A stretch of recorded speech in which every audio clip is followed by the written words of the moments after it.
Everything started with a phone call to the emergency services. The operator logs the received message. A tense voice sounds on the line, quickly and without details, reporting that a boy in need of help is in one of the houses on the outskirts of the city. The voice sounds dry, without clarification. No name, no exact address, no explanation of what exactly happened. Only a short phrase. "Look there." A second later, the connection breaks. The caller did not introduce themselves, did not answer the dispatcher's clarifying questions, and no further information was received. This strange, fragmented information became the first link in a long chain that would soon turn into one of the loudest cases of recent years. A patrol car is dispatched to the call, but upon approaching the designated area, it becomes clear. Nothing is straightforward. The area mentioned in the call is a labyrinth of similar streets and old houses.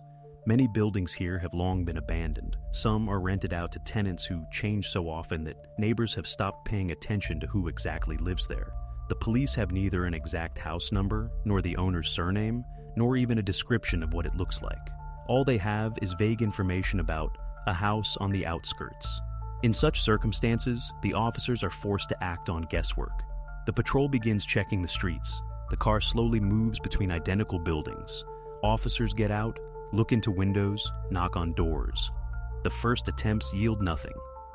Most houses are locked. In some, residents open the doors and look at the police officers in surprise, assuring them that they have seen nothing suspicious.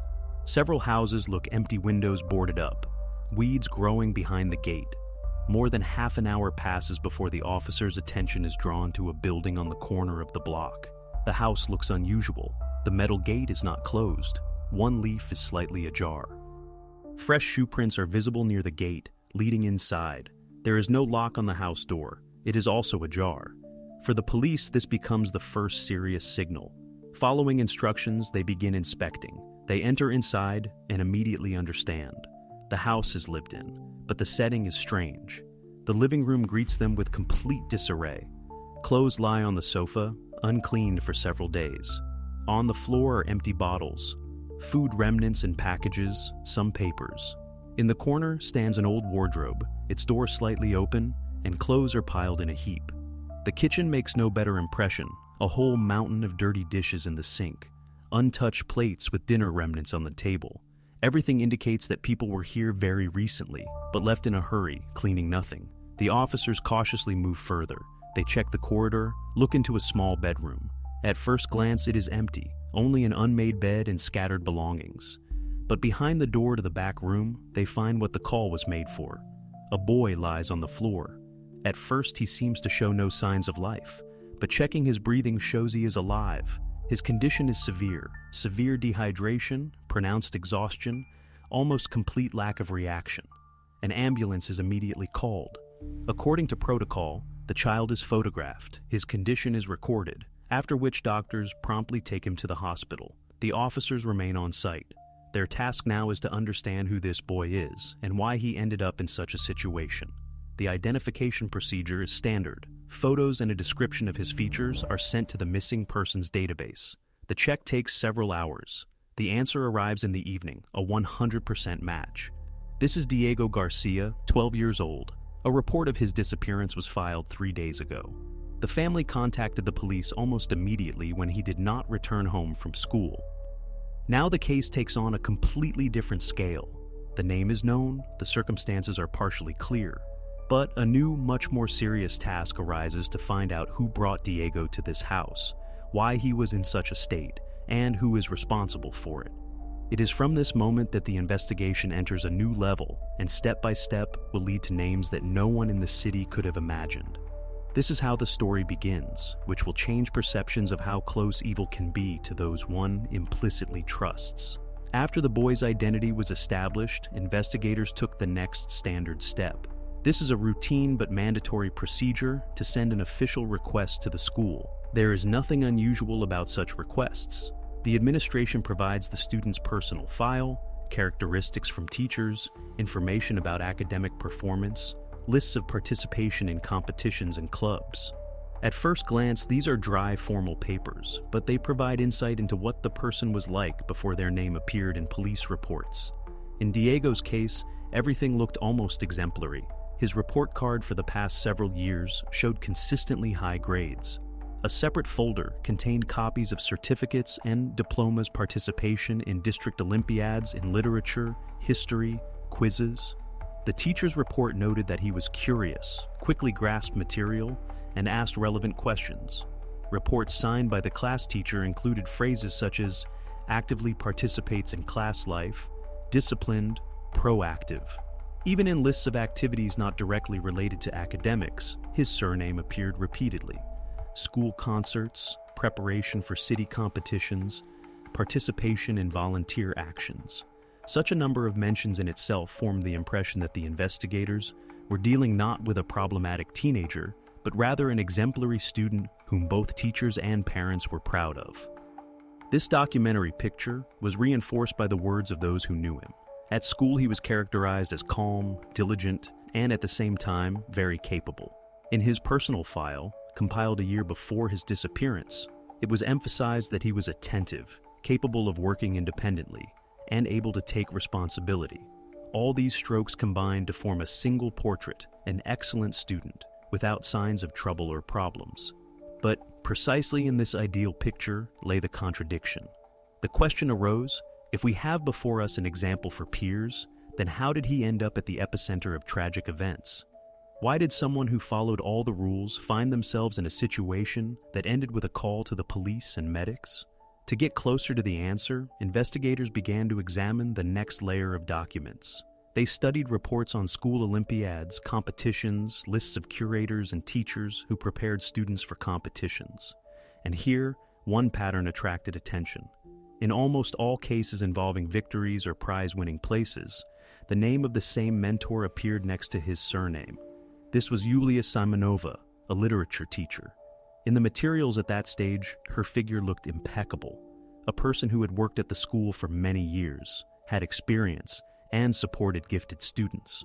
Her responsibilities included additional lessons, preparation for competitions, and organizing literary evenings. She was the adult who accompanied Diego throughout his period of active success. But the investigation did not stop there. To confirm that they were dealing with a truly respected educator, requests were sent to the education department. In response came documents about awards, letters of appreciation, certificates for significant contribution to the development of school education, mentions in the press as one of the best teachers in the city. In the school staff, she was called strict, demanding, but precisely because of this, her students showed high results. Thus, by the second block, the investigators and the viewer had formed a clear impression. There is a boy who was an exemplary student, and there is a mentor who played an important role in his successes. And so far, at this stage, the story looks safe and calm, although it is this feeling of false normalcy that will become the starting point for a future turning point in the investigation. The first official document with which this case began was drawn up that same evening. This is a missing person report. No emotions, no details, just dry lines. Date, time, applicant's address, their name, and a short phrase in the circumstances column. Did not return home from school. For a police officer, this is a routine wording. Dozens of such cases pass through the duty station every week. But for the family, this piece of paper became the moment when everything that could still be explained by a casual delay turned into an officially recorded alarm. That evening, the atmosphere at home was tense but outwardly ordinary. The mother sat by the window, her gaze constantly returning to the wall clock. The hands moved slowly but relentlessly, showing that the appointed time had long passed. She got up, looked out the window, sat down again, picked up the phone, mentally scrolled through the usual routes by which he usually returned. At first, it did not seem like a cause for panic. Sometimes he was delayed after lessons, visited friends, stayed a little longer at the computer club, or lingered at a club. All of this fit into the usual scenario. But the longer the wait dragged on, the more obvious it became. The explanations that had previously seemed natural no longer applied. Time passed. By 8:30, it became clear that he would not come at the usual hour. By 9 in the evening, the anxiety had grown so much that no one was thinking about mundane explanations anymore. From this moment on, the family experienced the feeling that would later be described in the case materials as initial loss of control. The mother's logic of action was standard and predictable. The first thing she did was dial his number. At first, there were long rings, then an abrupt switch to voicemail. She hung up, tried again, and again heard the same thing. Within an hour, she dialed the number dozens of times. Each new attempt ended with the same result, a short signal and a dry recorded voice. The next step was also customary, calling acquaintances. She called friends, classmates, neighbors. The answers were the same. No one had seen him after school, no chance encounters, no mention of where he might have gone. Here arose the first detail that particularly alarmed her: the phone completely disconnected. If at first there were at least rings, now the device stopped responding. This was a signal that the situation was beyond a simple delay.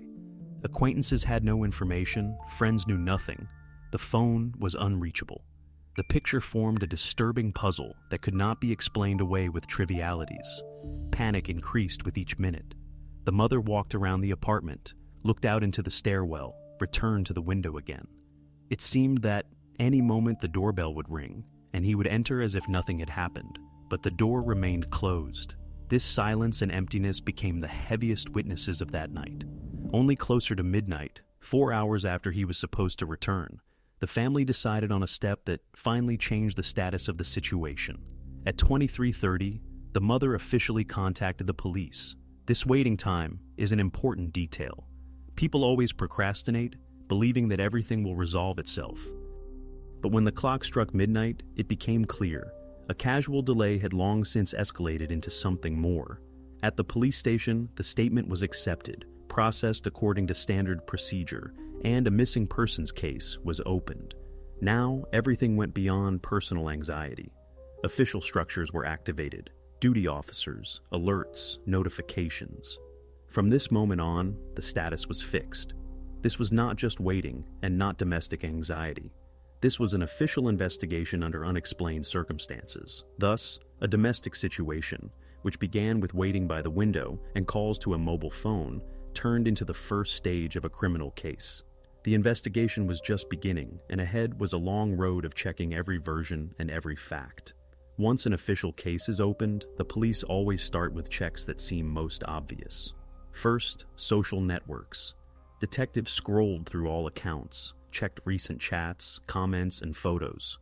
Nothing suspicious. There were ordinary posts, school, rare photos with classmates, a few messages to friends about school matters. No hints of conflicts or secret plans. The next step was to interview classmates. They were called to school, and each was spoken to individually. The questions were standard. Did anyone see him after school? Did he talk about where he was going? Did he have problems with anyone? The answers were consistent. He went home, nothing unusual, he behaved as usual. Given the number of people interviewed, investigators expected to find at least a slight discrepancy, but all testimonies turned out to be the same. After that, they turned to the neighbors. Someone said they saw the mother that evening near the entrance. Someone mentioned that the house was quiet, but nothing that would help the case was ever said.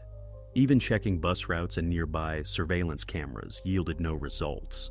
The cameras recorded passers-by, traffic, but the crucial moment was missing. All these steps took several days, and by the end of the week, the investigation had an unpleasant feeling that the situation was heading towards a dead end. Standard checks did not provide direct leads. Only dates and testimonies remained in the case, which did not push towards a solution.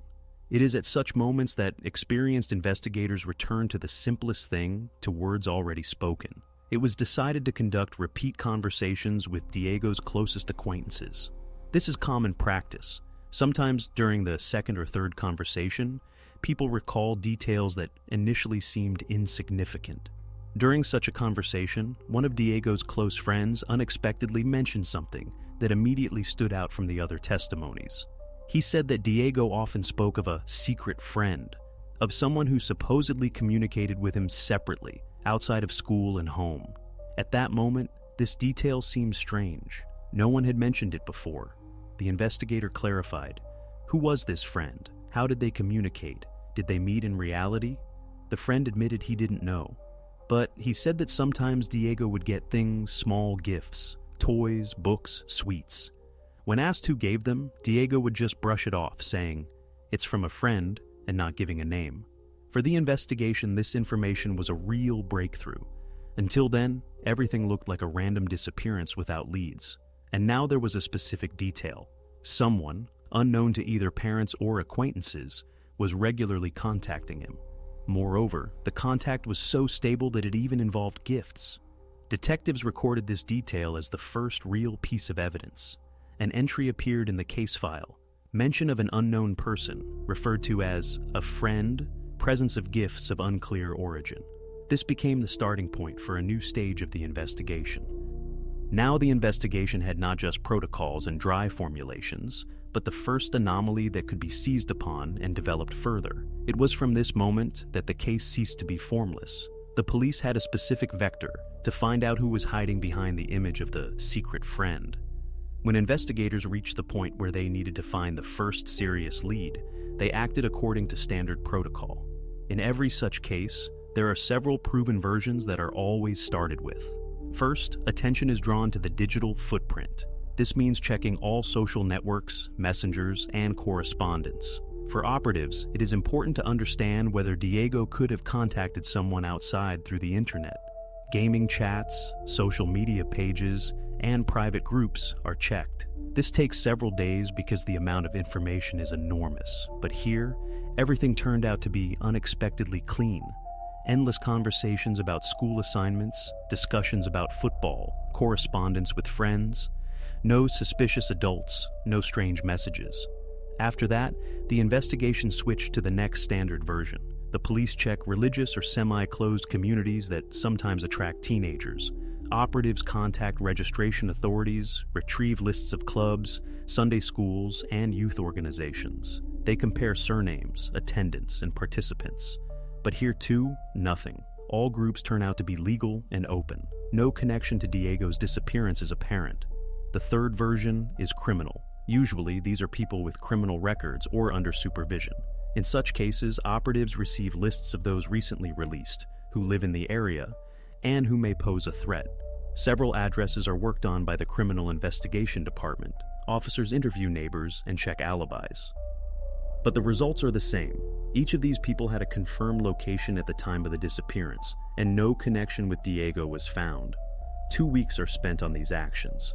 Dozens of people are checked, hundreds of pages of correspondence, calls are analyzed. At some point, it feels as if the investigation is simply stalled. All possible versions have been checked, but they yield no results. For the investigation, this is a critical moment. There is a risk that the case will get bogged down and lose momentum. Then it was decided to return to the most obvious point, the school. After all, that's where Diego spent most of his time. That's where he was known best. Investigators again go to colleagues, to teachers, to ask additional questions. At first, the conversations go as usual. Colleagues talk about his character, about the fact that he was a diligent student, participated in Olympiads, loved to read. This coincides with the information from his personal file. But in one of the conversations, a phrase was uttered that at that moment did not seem like a sensation, but became an important element in the picture. One of the teachers noted that Yulia Simonova devoted a particularly large amount of time to Diego. This did not sound like suspicion. It sounded like a compliment to her pedagogical responsibility. Colleagues considered her a person who was willing to stay after lessons, help with preparation, and refine every detail. But for the investigator, such a detail looked different. It is important to emphasize, at this stage, Simonova was still not perceived as a possible source of threat. On the contrary, her reputation in the city was impeccable. She had worked at the school for many years, had awards, participated in competition juries, parents trusted her, students won Olympiads, and therefore, no official suspect status was assigned to her. Nevertheless, the protocol is strictly arranged. Any phrase, any mention is recorded. And so, her name first appeared in the case materials. Formally, she is still a witness. No one accuses her, no one builds direct versions. But from this moment on, Yulia Simonova no longer disappears from the police radar. This moment became a turning point. For the first time, the investigation moved out of the circle of abstract versions and focused on a specific person. For now, this is merely an observation, merely a note on paper. But it is such trifles that eventually lead to a revelation. This is how the first person appears in the case. to whom the investigation decides to return again and again to check every trifle. And then events begin to unfold around her. After it was first mentioned in the case materials that Simonova paid special attention to Diego, the investigation decided not to ignore it. At first glance, it might have seemed like an ordinary detail, not particularly significant. But for operatives who had been working almost fruitlessly for several days, it became a reason to delve deeper and understand what exactly was implied by this special attention. The first step was to interview the parents of other students who studied with Simonova. It was the parents who might have noticed something that went unnoticed by colleagues or the administration. And very quickly, coincidences surfaced. Several mothers and fathers said the same thing. Their sons or daughters reported that Diego often stayed after lessons in the classroom. At the same time, only Yulia Pavlovna remained with him. The formal explanation was that the boy was preparing for Olympiads and competitions, and Simonova wanted him to achieve the highest possible result. For most parents, this seemed quite normal. They were confident that the teacher was investing effort in a talented student so that he could prove himself. None of them saw anything suspicious in this, and moreover, many even believed that the family was lucky. After all, their son was supported by a teacher with such experience and reputation. But for the investigation, everything did not look so clear-cut. On the one hand, indeed, this could be explained by the educational process. On the other hand, too frequent individual meetings, which no one really controlled, already raised questions. The investigators understood they needed to find material confirmation that there was a connection between Simonova and Diego that went beyond ordinary school lessons. And here, they returned to the detail that the boy's best friend had reported. He spoke of some secret friend who gave Diego gifts. If such gifts existed, they should be stored in his room. With the family's consent, operatives conducted a search. Diego's room looked like any teenager's his age. Books, notebooks, a couple of toys, scattered notebooks and pens on the table. But the police paid attention not to the general mess, but to specific items. And very soon, they found what they were looking for. In the desk drawers and on the shelves were several items that clearly did not belong to the family. These were Gift's new books, stationery, some trifles that a child could not buy himself. The key discovery was not the items themselves, but the fact that inside some of the books were enclosed slips of paper, small notes folded in half. On them was neat handwriting, legible lines, and each slip contained a quote from a famous work. Sometimes a wish for good luck or a short motivating phrase was added to this. The texts themselves were harmless. There was nothing criminal about them. But the investigation saw the main thing in this. Someone spent time personally writing these messages. To the parents, this looked like an innocent gesture of support, but for the operatives, it was an important lead. After all, now there was material evidence in the case. The notes were written by an adult, and the handwriting could be compared. Until this moment, everything was based only on words, stories from friends, opinions of colleagues, memories of parents. All this was circumstantial evidence, and now specific items were on the table that could be handed over to experts. It is interesting that the content of the notes themselves caused some confusion. There were no hints of threats or strange appeals. On the contrary, everything looked extremely harmless, just lines from the school curriculum that anyone could read in textbooks. But even such an innocent form became part of the chain. These slips of paper showed that there was a person who communicated with the boy not directly, but through such surprises. For the investigation, this became a turning point. For the first time, they had a real object for analysis.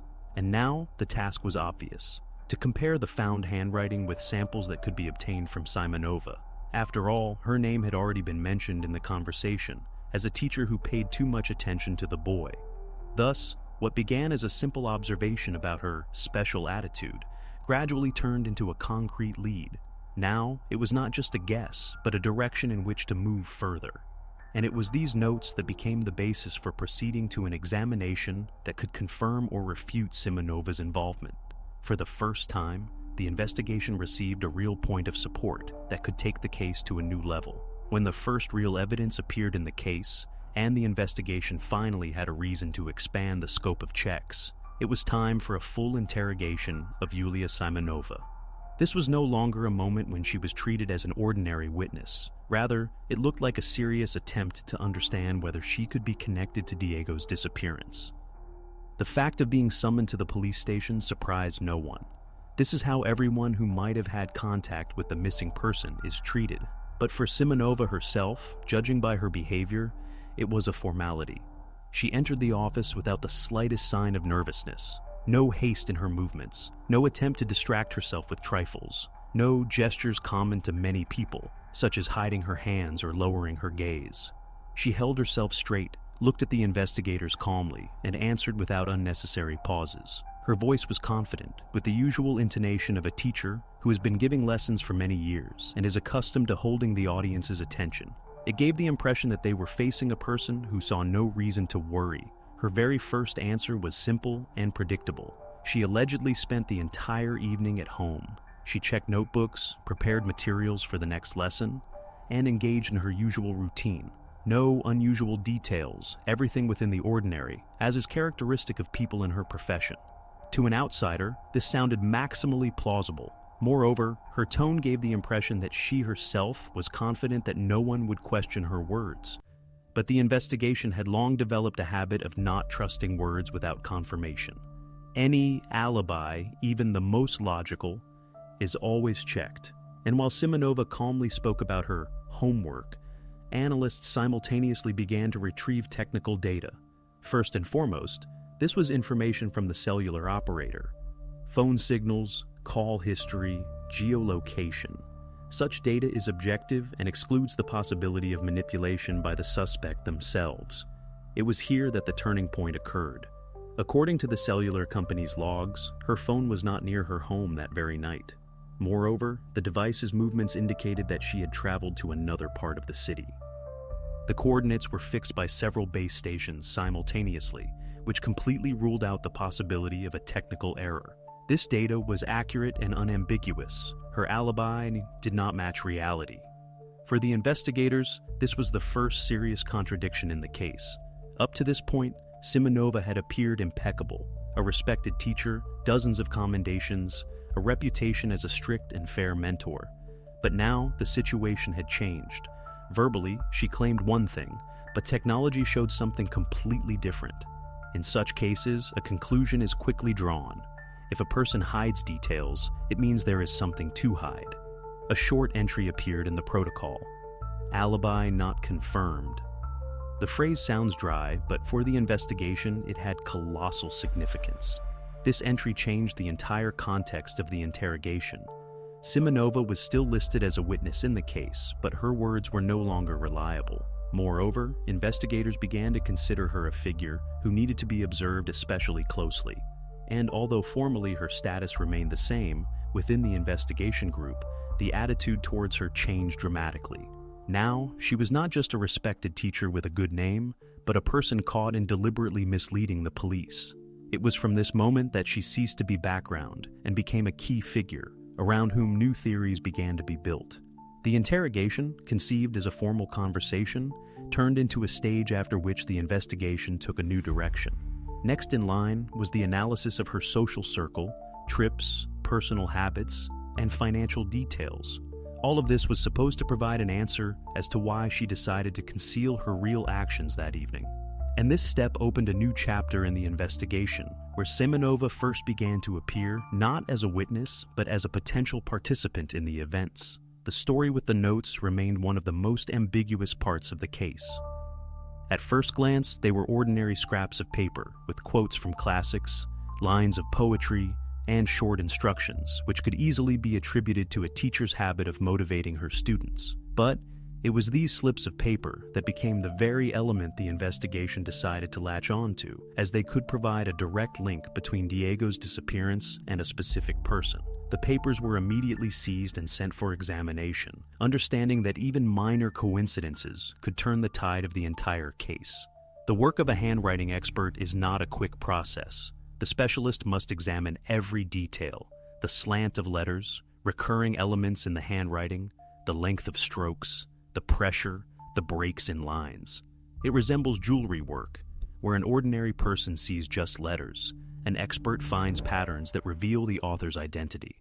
In the laboratory, the notes were laid out under lamps, and large photographs were taken, and they were compared with handwriting samples taken from Yulia Simonova. With each check, the specialist's confidence grew. When the conclusion was finally ready, an important document fell into the hands of the investigators. The report stated in black and white, the match of handwriting between the found notes and Simonova's samples was assessed as high probability. For the investigation, this was a turning point. Now the suspicions against her were supported by an official expert opinion. These were no longer the words of colleagues or rumors from parents. This was a recorded result. However, it must be understood that even such a formulation does not mean an automatic admission of guilt. High probability is a strong argument, but still circumstantial. Lawyers know well that the defense can dispute such conclusions, citing the subjectivity of the analysis, the possibility of handwriting imitation, or a banalnaya common error. Therefore, the investigators understood it was too early to rejoice. But they also could not ignore such evidence. In conjunction with other circumstances, this discovery became critically important. Now the investigation had not only a theory built on rumors and assumptions, but also an expert document that could be used as the basis for a petition. This gave the moral right and legal opportunity to move forward. No one wanted to stop halfway. It was clear that now was the time to go all the way. The investigator gathered a working group, and the department began preparing a package of documents. The petition meticulously listed all the details: her false alibi, strange delays with Diego after school, the found gifts, the notes, and now, the graphologist's conclusion. All of this formed a coherent system of arguments. The documents were sent for consideration to the court. The process did not drag on. The judge, having reviewed the materials, recognized that there were sufficiently strong grounds for further action. A warrant was signed for the search of Simonova's home, and this moment became a turning point. For the first time, the investigation received the right to officially and unrestricted access to her personal space. Now, every detail in her home could become decisive evidence. It was with this step that the story entered a completely different phase. From assumptions and indirect hints, the investigation moved to direct actions that were supposed to either definitively confirm her involvement or allow her to be removed from the list of suspects. The search of Yulia Simonova's house began before dawn. The investigative team arrived at her apartment accompanied by witnesses and immediately began work. The inspection proceeded methodically. Closets, bookshelves, drawers, a pantry, a balcony were checked. Every item was recorded in the protocol. At first glance, the apartment looked like a typical dwelling for a woman her age. Nothing suspicious. It seemed that an ordinary person lived there, busy with her work and household chores. But the longer the search lasted, the more obvious it became. There was no direct evidence of Diego's presence in this apartment. Neither his clothes, nor personal items, nor notes that could directly link him to this space were found. This created a feeling among some members of the group that their efforts might be in vain. Even the investigators themselves at some point began to note that the house looked clean and impeccable. Nevertheless, experience told them that everything had to be checked thoroughly, and it was thanks to this meticulousness that the first important clue was uncovered. In the bedroom, among a stack of neatly folded notebooks, diaries were discovered. They appeared to be ordinary pedagogical records, lesson plans, notes on books, quotes from literature. But upon closer inspection, individual sheets caught the eye. Short phrases, almost aphoristic statements, were written on them. They seemed strangely familiar. The officers immediately recalled the notes previously found in Diego's room. Their content matched in style, intonation, and choice of words. They were almost identical texts. Thus, the investigators obtained not direct evidence, but something of a much more valuable nature, a connecting link. The drafts in her house explained the origin of the notes found with the boy. This was too strong a coincidence to dismiss. In addition to the diaries, equipment was also seized.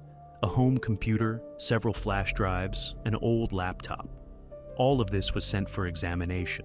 According to regulations, specialists had to study not only documents and correspondence, but also temporary files, drafts, and hidden records. Modern technology allowed for the recovery of even deleted materials, meaning that every line written on her keyboard could become evidence. Further analysis was carried out by experts in psycholinguistics.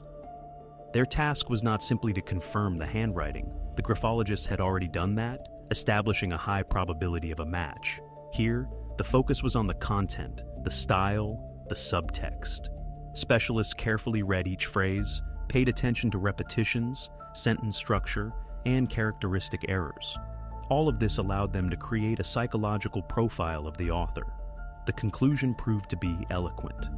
The expert noted signs of obsessiveness, constant repetition of thoughts, a desire to emphasize a special connection with the addressee, a desire to control his behavior.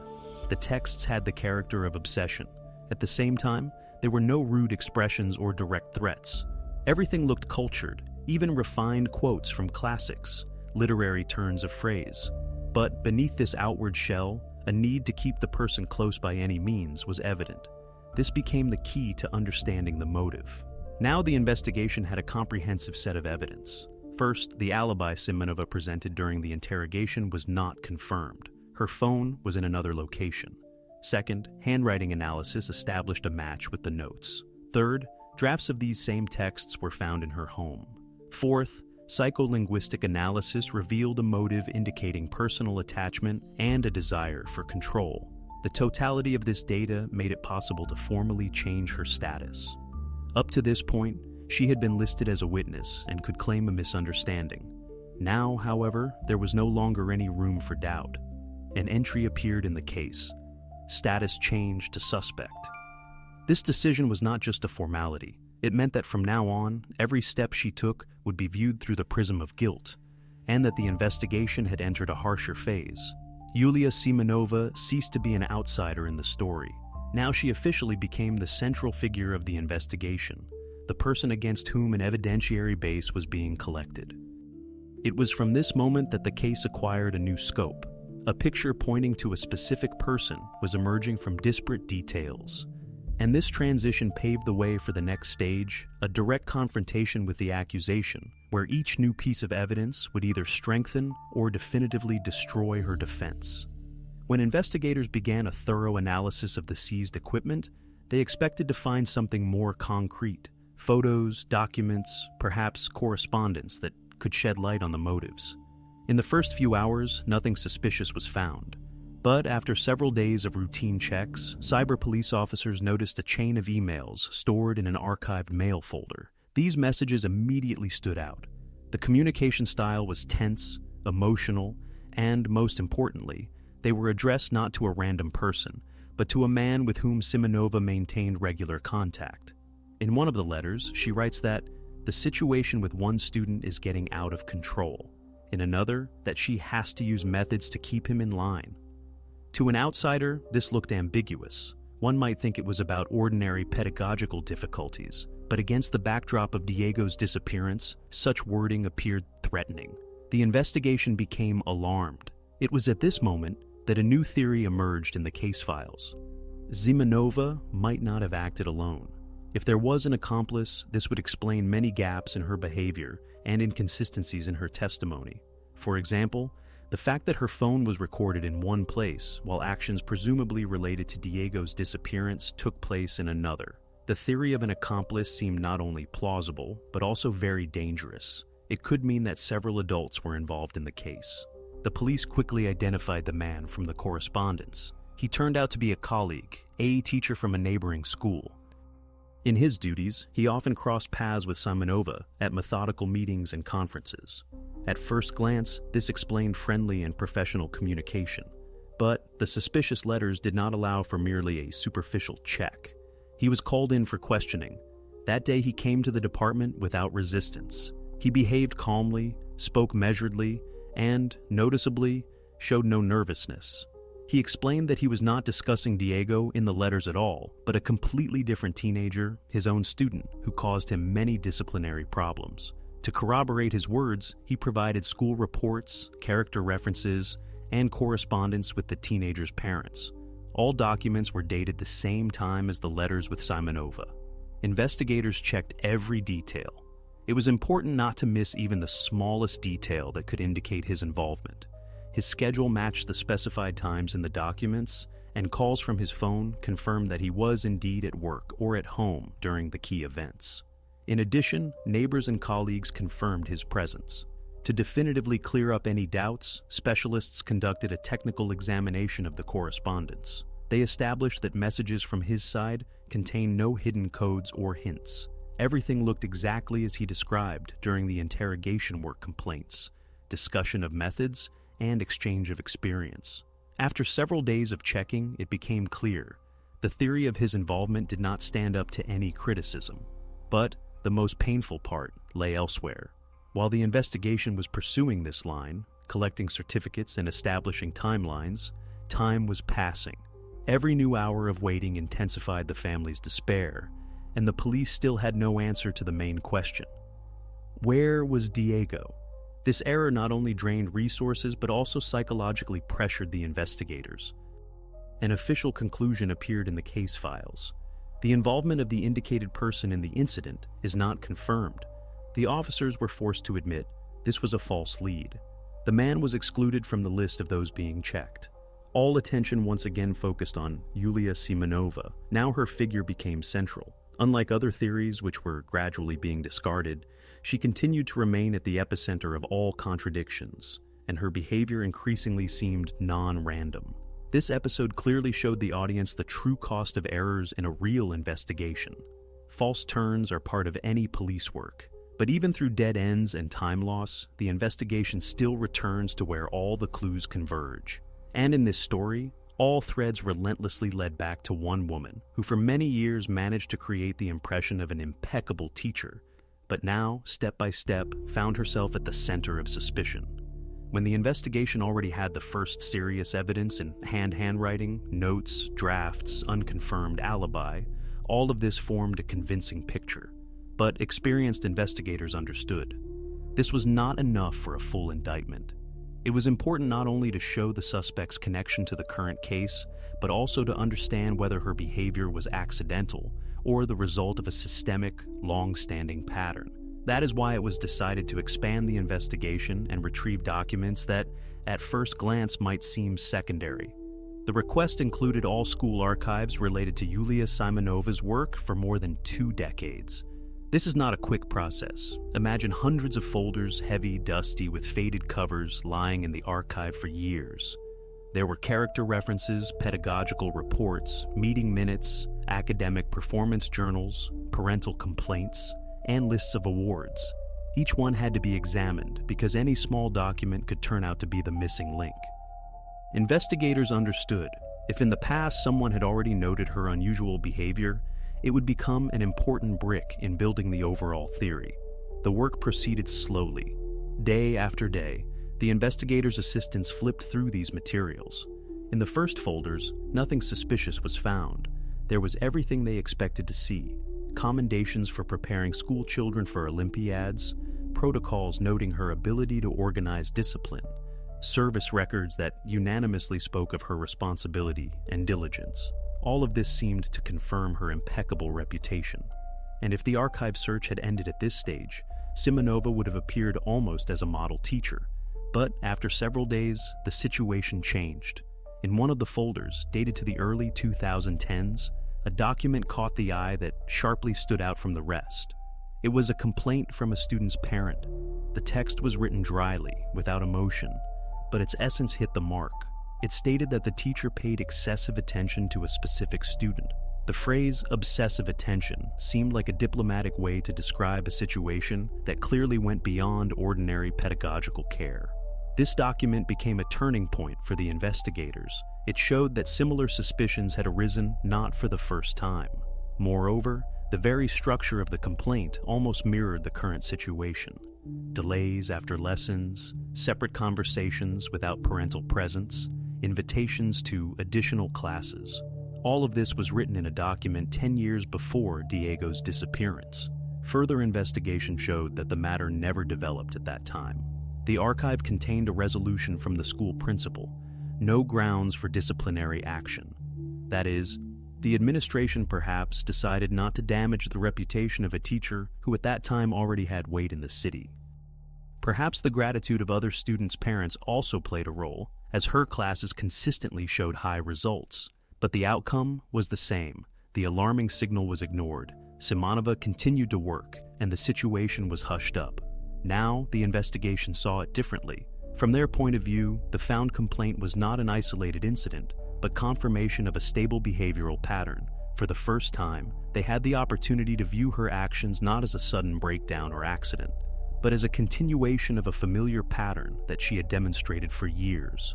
It is also important to note that the complaint specifically mentioned the very trait that emerged in the current investigation: an obsession with a specific student, an unwillingness to let him out of her sphere of influence, a need to keep him close. This discovery allowed the investigation to draw an important conclusion. The tragedy that occurred did not arise out of nowhere. It was the result of years of ignoring alarming signals. And if then, 10 years ago, the school administration had pursued the matter, perhaps the story would have taken a different path. In the final protocol, the investigator specifically noted, "A document has been identified that records similar behavior of the suspect in the past." This was of key importance for the case. Now, all the evidence, the unconfirmed alibi, the notes, the handwriting, the psychological analysis of her texts, and this archival document fell into one line. She no longer appeared as a respected teacher who accidentally found herself at the center of an investigation. On the contrary, her image began to take on the outlines of a person systematically repeating the same behavior, which this time led to tragic consequences. Thus, a new stage began for the investigation. If previously Simonova was perceived as a witness and then as a figure causing suspicion, now the investigators were confident. They had before them a person with a past, confirming a pattern of obsession and control. This solidified their theory and allowed them to finally move on to the next phase of the investigation, where it was necessary to check how far she was willing to go for her obsessive idea. When the investigation already had enough evidence, but lacked that crucial decisive moment, a phone call came in that changed the course of the investigation. A man living in the neighboring house called. He had hesitated for a long time, unsure whether to interfere at all, but finally decided. His words immediately put the investigators on alert. He claimed that on the day of the disappearance, he had seen Diego get into Yulia Simonova's car. This memory was too specific to ignore. The man described the circumstances in detail: the evening, the courtyard, the headlights. At first, he hadn't attached any importance to the episode. Everything seemed routine, as it concerned a teacher whom dozens of parents trusted. But after the news of the disappearance, the picture in his head took on new meaning, and he could no longer keep silent. This testimony became a turning point. Until then, everything was built on circumstantial evidence, handwriting, psychological profiles, suspicious behavior. But now, it was about a living person who had seen it with his own eyes. And yet, experience told the investigators, one cannot rely solely on words. Human memory is unreliable. It can easily be distorted by time or stress. Technical confirmation was required to solidify the testimony. A huge amount of work began. Operatives methodically went around all the establishments nearby. Shops, small offices, private houses with cameras above the gates, even gas stations at the exit of the district. Some devices turned out to be faulty. Some stored recordings for only 2 days. But they checked every detail, reviewed hours of video footage, rewinding again and again. The work was difficult. The quality of the recordings was low, the camera angle often inconvenient. But persistence brought results. On one of the cameras, installed at a grocery store 1 block from Simonova's house, they managed to capture a moment that coincided with the neighbor's words. The recording quality was far from ideal. The image was grainy, the lighting poor. But the key elements were visible. The car, registered to Simonova, came into view. Its body shape and license plate were clearly visible in the frame. And in the passenger seat, a silhouette that, by height and clothing, matched Diego. Even despite the distortions, there was almost no doubt. Now the investigation had what is called the gold standard witness testimony, plus objective video confirmation. With these materials, the investigators proceeded to the next step: interrogation. Simonova was invited to the office, and the atmosphere immediately changed. This time, it was not just a formal conversation, but a serious confrontation. The evidence was laid out before her, one by one. First, printouts of calls that refuted her alibi, then drafts of notes found at home, the graphologist's conclusion, the psychological profile, and finally, the neighbor's testimony and the video recording. Each new piece of evidence became a weighty argument. Her reaction surprised even experienced investigators. Simonova did not try to make excuses, did not start to argue. She sat upright, her fingers tightly gripping the edge of the table. Her gaze was directed somewhere into space. She barely blinked. When she was shown the video recording, with a pause to allow time to examine the details, silence fell in the room. No one uttered a word, but even then, she gave no comments. This silence became symbolic of the interrogation. It was not an admission of guilt, but a refusal to fight with words. For the investigators, it meant one thing: the defense was crumbling. They already had everything needed to solidify the prosecution's position. The legal basis was gathered, the evidence confirmed, and the testimonies and technology converged into one line. At this stage, the investigation moved to a new phase.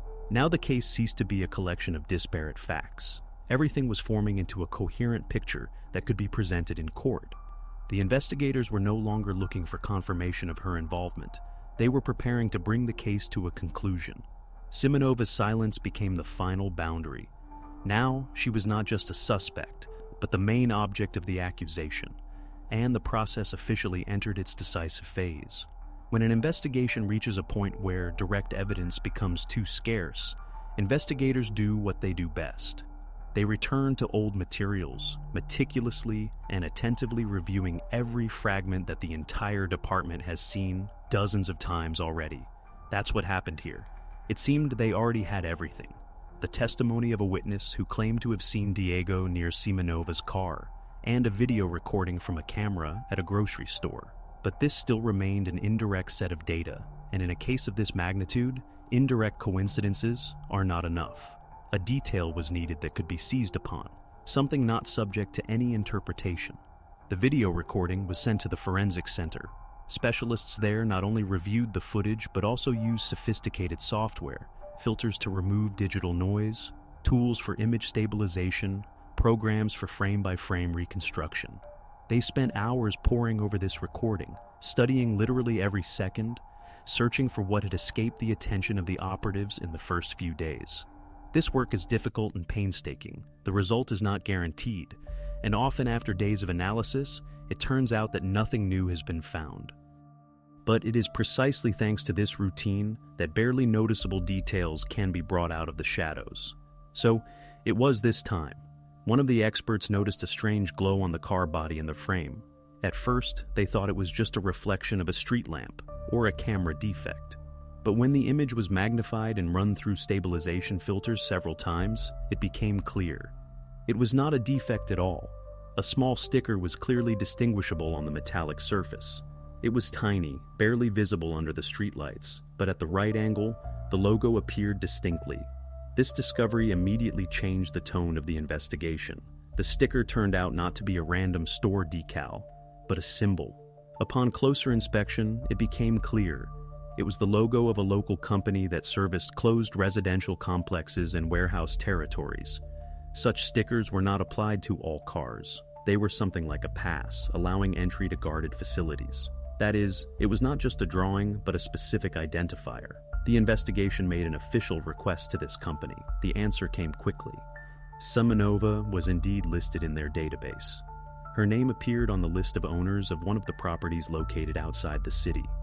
It was a small building on the outskirts of a neighboring village, registered in her name, but for some reason not mentioned in her conversations with investigators, nor in the documents previously provided as part of the case. This is where all the pieces of the puzzle began to fall into place. To be absolutely sure, operatives overlaid the information from the database with phone connection data, and the match was complete. It was precisely on the days of Diego's disappearance that her phone was recorded several times in the vicinity of this very property. There was no logic in the movement maps, except for one. She deliberately drove there. For the investigation, this was a real breakthrough. For the first time, they had a place that directly linked the suspect to the disappearance, and not a hypothetical one, but a very real one, confirmed simultaneously by video recording, the company logo, and official billing data. No lawyer could call this a mere coincidence. The mood in the department changed instantly. If before the evidence seemed shaky and left room for maneuver, now it was about a specific location to which they could go. The investigators signed the papers, and the operational group began to prepare. They checked the route, planned the course of action, clarified details of the departure. Such moments are always accompanied by a heavy sense of anticipation. Anything could be behind the door of that house, and it was precisely there that the entire path of the investigation now led. The order was given clearly and unequivocally. The operational group was to immediately proceed to the address. From this moment, the story ceased to be theoretical. All evidence and conjectures led precisely to this point, and it only remained to check what was hidden behind the walls of that very building that Simonova had kept secret for so long. Now it was not a matter of assumptions, but a matter of time. The task force moved towards the house in silence, without unnecessary conversation. The car wound along a narrow road, where the asphalt had long since cracked and bushes and dry trees hung over the edges. The moonlight barely pierced through the branches, and this only intensified the feeling that they were driving not just to an old house, but deep into some mystery that had been hidden for too long. Every step of the investigation led them precisely here, and everyone had a premonition that today's outing would be a turning point. When they stopped, the silhouette of the building loomed before their eyes. The house looked as if time had been particularly cruel to it, peeling plaster, crooked shutters, a sagging roof. But there was something unnatural about this dilapidated appearance. The windows were too tightly closed, the traces around the door were too well maintained, as if someone had still been appearing here. The operatives understood. The outward impression could be deceiving, and it was precisely such places that most often concealed the most terrifying things. Approaching the door, they confirmed it was locked. Neither a doorbell nor careful knocking changed the silence. Not a rustle was heard inside. The team leader merely nodded. Then everything happened with precision. One battering ram strike, and the door creaked open, releasing the smell of dampness and stagnation. Flashlights cut through the darkness, beams sweeping across the walls, lingering on old furniture covered with sheets, on cobwebs in the corners, on plaster scattered across the floor. The search began. They moved in a line: corridor, kitchen, living room. Everything looked as if the owners had left many years ago and never returned. But it was this artificial abandonment that was alarming. In one of the cupboards lay relatively fresh food. On the table stood a bottle of water, whose expiration date had not yet passed. This meant that someone had been here quite recently. The operatives methodically checked the rooms, and then, at the far end of the corridor, behind a heavy door, one of them stopped. The lock was new, not matching the overall appearance of the house. At that moment, the tension became almost palpable. The lock was cut, the door opened, and what they saw overturned the entire picture. Diego was sitting on a makeshift bed, exhausted, frightened, but alive. This discovery became a moment of truth. Those days when his parents did not know if he would return home, when the police searched for the slightest clue, when the entire investigation hung by a thin thread. All of it now made sense. Contrary to fears, Diego was rescued. For the operatives, it was a rare moment of relief. They entered the house expecting the worst, but found what they had fought for. But another question remained Simonova. When she was brought in for questioning and informed of the news, her reaction baffled the investigators. No panic, no attempt to justify herself, not even relief. She sat motionless, as if detached from what was happening, and it seemed that what she heard did not concern her. The investigator laid out one piece of evidence after another on the table: billing data, witness testimonies, camera recordings. With each new document, her position should have crumbled, but she remained silent. The silence dragged on painfully. And suddenly, quite unexpectedly, she pulled a notebook from her bag. A thick notebook with a dark cover, worn at the creases. She placed it on the table and, without a word, pushed it towards the investigator. This gesture looked like an admission, but in a different form, not with words, but with pages. The investigator opened it. The handwriting was recognizable, sharp, sometimes nervous. The lines flowed one after another without gaps, like a stream of thoughts she could not stop. There were no dry facts in these notes. There were reflections, personal remarks, confessions to herself. She wrote that the world is cruel, that it is capable of destroying anyone's life, that sometimes the only way to preserve is to take under one's wing. In her logic, there was no direct cruelty, but every word betrayed obsession, a desire to control. For the investigation, this was more than evidence. These pages answered the main question: why? It was now clear that her actions were not a random breakdown. It was a conscious plan, reinforced by internal convictions, written in her own hand. Thus, the investigation received not only evidence, but also her psychological confession. Legally, she could still remain silent, but morally, she had already confessed. And this became the bridge to the next stage, the trial, where everything was to be definitively resolved. When the investigation reached its final stage, the moment came that all suspects try to avoid, the investigative experiment. This is the stage where one can no longer be limited to words or references to fatigue. Here, one is required to show, literally step by step, how everything happened on the day of the disappearance. For investigators, it is a way to record the sequence of events. For the court, it is a tangible argument that cannot be refuted by the defense's words. For Simonova herself, it was a moment of truth in which she had no room for maneuver. The morning began with preparations. To the house where the garage and car were located, witnesses, the task force, and prosecutor's office employees were summoned. All formalities were observed down to the smallest detail. The atmosphere around seemed tense. Everyone present understood that precisely now, the events that had changed the fates of many people would be reproduced.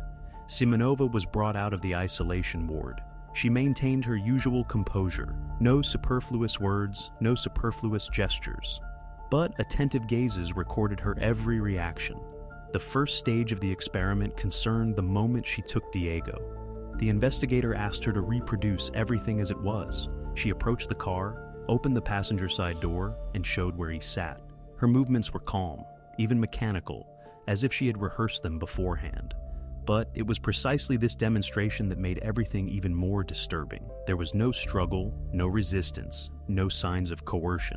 This was not a kidnapping in the usual sense, but a manipulation of trust, and this trust proved decisive. Next, she showed how she started the car and drove along the route that was now known to the investigation. The investigator recorded her words. She claimed that the road was ordinary, that they talked, as if everything was happening in a familiar setting. At this moment, experts and prosecutors noted that this was precisely how she created an illusion of safety, maintaining control. To Diego, it looked like a ride with a teacher, with a person who had been by his side for years, and for the investigation, it became confirmation. He got into the car voluntarily. This fact made her act particularly terrifying. When it came to the house, Simonova tried to maintain her defense line. She insisted that no crime had taken place there, that everything was reduced to lessons, reading books, preparing for Olympiads. She even reproduced how she sat down at the table and laid out notebooks. Outwardly, it looked almost mundane, but the investigators were prepared for precisely this version. A medical report, compiled after Diego was found, was placed on the table. The document was voluminous, dry, and extremely precise. It recorded exhaustion, health problems, traces of several weeks of confinement in a closed space without proper nutrition and care. All of this did not coincide with any detail of her version. The doctors indicated that such an organism could not have been in a normal state if it had only been about studying and lessons. Every line of that report destroyed her words and finally exposed the lie. The investigation at this stage already had all the key links. Witness testimonies, including that of a neighbor who saw Diego in her car. Camera recordings confirming the route. Handwriting on the notes matching her drafts. Diaries where she herself described her motives. And now, her own reconstruction, where she essentially showed that she used trust and her authority. The final part of the experiment was to record her words and actions under protocol. Everything was recorded and filmed. As a result, the entire picture looked complete and coherent. For the investigators, this meant that the work was finished. They had proven every detail, checked all versions, and correlated them with facts. All that remained was to list the entire body of evidence in one document. Eyewitness testimonies, material evidence, her personal notes, medical and graphological examinations, and now the investigative experiment. This body of evidence was sufficient not just for an indictment, but for a full-fledged trial where her fate would finally be decided. From this moment, the story moved to a new level. The investigation had done everything possible and handed the case over to the court. Now, another side came to the forefront: lawyers, prosecutors, jurors. The only question was, what verdict would be handed down and what punishment Simonova would receive. Everything else had already been said by her own hands and actions. the trial of Yulia Simonova became one of the most high-profile and discussed events in Puebla. From the very first days of the hearings, it was clear. Attention was drawn not only to the fate of a specific person, but also to the very mechanism of justice. How would the system react to such a resonant case?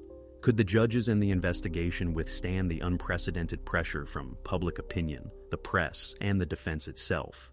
All of this added extra intensity to the process. The courtroom was overflowing. There were not enough seats, so many stood in the aisles. Journalists set up tripods, filming every gesture, every word. Ordinary city residents came simply to see with their own eyes how justice was served. For them, Simonova remained a person with a contradictory image until the last moment. A respected teacher, awarded for her merits in education, and at the same time, a suspect in a serious crime. This contrast made the process particularly emotional. From the first hearings, the defense built its line. There was no point in denying facts that had already been confirmed by experts and witnesses. Therefore, Simonova's lawyer decided to focus on the defendant's mental state. His speech contained theses about professional burnout, years of pressure, stresses that allegedly led her to a state where she ceased to be aware of her actions. He argued that she did not pose a threat to society, but rather needed treatment and support. This argument was based on a classic technique, the plea of insanity. If the court had agreed with this line, Simonova could have avoided a strict sentence and spent the rest of her life in a specialized institution, not in prison. For many in the courtroom, this looked like a last, but very strong, attempt to save her from a real verdict. The judge carefully listened to the defense and, acting strictly according to the law, ordered a mandatory psychiatric examination. This decision became a turning point. A tense silence hung in the courtroom. Everyone understood. The expert's conclusion would be the final line. The examination was conducted thoroughly and for a long time. The commission consisted of experienced specialists, psychiatrists, psychologists, and linguists. They studied her behavior, analyzed personal records, conducted lengthy interviews and tests. Simonova was placed in different conditions, her reactions to provocative questions were checked, and her ability to build logical chains was assessed. Special attention was paid to her diaries and letters. Doctors saw in them a reflection of her thinking and motivation. The wait for the expert's conclusion proved exhausting. The defense dragged out the time, filing new motions, demanding additional examinations, trying to challenge every action of the commission. But in the end, the document was ready. The conclusion was unequivocal. Yulia Simonova was found to be fully sane. The doctors noted that she was aware of her every action, clearly understood the consequences, acted consistently, and hid her steps from others. Moreover, her notes indicated thoughtfulness, a systematic approach to her actions which completely ruled out the possibility of a random or uncontrolled act. This examination destroyed the last line of defense. Now the court considered the case solely within the framework of the collected evidence and testimonies. The atmosphere in the courtroom changed. The tension became different, heavier. If before some had hoped that she would be declared ill and sent for treatment, now everyone understood the sentence would be severe. The announcement of the verdict became the true culmination. The judge consistently enumerated the evidence, the matching handwriting in the notes, the drafts found in her home, the false alibi refuted by cell phone operator data, witness testimonies, video recordings showing her car, medical conclusions about Diego's condition, as well as the materials from the investigative experiment. Each piece of evidence fit into the overall picture, and it was too obvious. After this, the judge moved to the operative part. His words sounded firm and without pauses. Life imprisonment, without the right to parole. A dead silence fell in the courtroom. For several seconds, no one uttered a word. Then someone sighed heavily. Someone exchanged glances, but it was clear. The point was made. For Diego's family, this decision was a long-awaited moment. For society, a confirmation that even the most respected and outwardly prosperous people can hide terrible secrets. And for the justice system, a lesson that such cases require maximum thoroughness and attention so that past mistakes are not repeated. But the story did not end with the judge's words. Now, another matter needed to be addressed: how she managed to hide her inclinations for so long, and why alarming signals from the past were ignored. This question became the basis for the next stage of the case discussion. The trial of Yulia Simonova became one of the most high-profile and discussed events in Puebla. From the very first days of the hearings, it was clear. Attention was drawn not only to the fate of a specific person, but also to the very mechanism of justice. How would the system react to such a resonant case? Could the judges and the investigation withstand the unprecedented pressure from public opinion, the press, and the defense itself? All of this added extra intensity to the process. The courtroom was overflowing. There were not enough seats, so many stood in the aisles. Journalists set up tripods, filming every gesture, every word. Ordinary city residents came simply to see with their own eyes how justice was served. For them, Simonova remained a person with a contradictory image until the last moment. A respected teacher, awarded for her merits in education, and at the same time, a suspect in a serious crime. This contrast made the process particularly emotional. From the first hearings, the defense built its line. There was no point in denying facts that had already been confirmed by experts and witnesses. Therefore, Simonova's lawyer decided to focus on the defendant's mental state. His speech contained theses about professional burnout, years of pressure, stresses that allegedly led her to a state where she ceased to be aware of her actions. He argued that she did not pose a threat to society, but rather needed treatment and support. This argument was based on a classic technique, the plea of insanity. If the court had agreed with this line, Simonova could have avoided a strict sentence and spent the rest of her life in a specialized institution, not in prison. For many in the courtroom, this looked like a last but very strong attempt to save her from a real verdict. The judge carefully listened to the defense and, acting strictly according to the law, ordered a mandatory psychiatric examination. This decision became a turning point. A tense silence hung in the courtroom. Everyone understood. The expert's conclusion would be the final line. The examination was conducted thoroughly and for a long time. The commission consisted of experienced specialists, psychiatrists, psychologists, and linguists. They studied her behavior, analyzed personal records, conducted lengthy interviews and tests. Simonova was placed in different conditions. Her reactions to provocative questions were checked, and her ability to build logical chains was assessed. Special attention was paid to her diaries and letters. Doctors saw in them a reflection of her thinking and motivation. The wait for the expert's conclusion proved exhausting. The defense dragged out the time, filing new motions, demanding additional examinations, trying to challenge every action of the commission. But in the end, the document was ready. The conclusion was unequivocal. Yulia Simonova was found to be fully sane.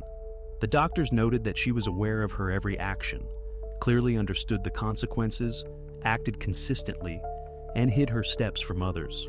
Moreover, her notes indicated thoughtfulness, a systematic approach to her actions, which completely ruled out the possibility of a random or uncontrolled act. This examination destroyed the last line of defense. Now the court considered the case exclusively within the framework of the collected evidence and testimonies. The atmosphere in the courtroom changed. The tension became different, heavier. If before some had hope that she would be declared ill and sent for treatment, now everyone understood the sentence would be severe. The announcement of the verdict became the true culmination. The judge consistently enumerated the evidence, the matching handwriting in the notes, the drafts found in her home, the false alibi refuted by cell phone operator data, witness testimonies, video recordings showing her car, medical conclusions about Diego's condition, as well as the materials from the investigative experiment. Each piece of evidence fit into the overall picture, and it was too obvious. After this, the judge moved to the operative part.